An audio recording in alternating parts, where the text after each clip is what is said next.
Hi guys, in this video I'm going to show you step by step how you can buy the Arweave coin yourself.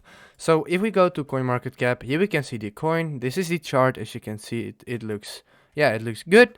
This is the coin, and in order to buy that we have to use an exchange, and the exchange that I recommend and that I use myself is Binance. So if you don't have a Binance account yet, you can create the account through the link in the description down below and get 20% lower fees. So that's great.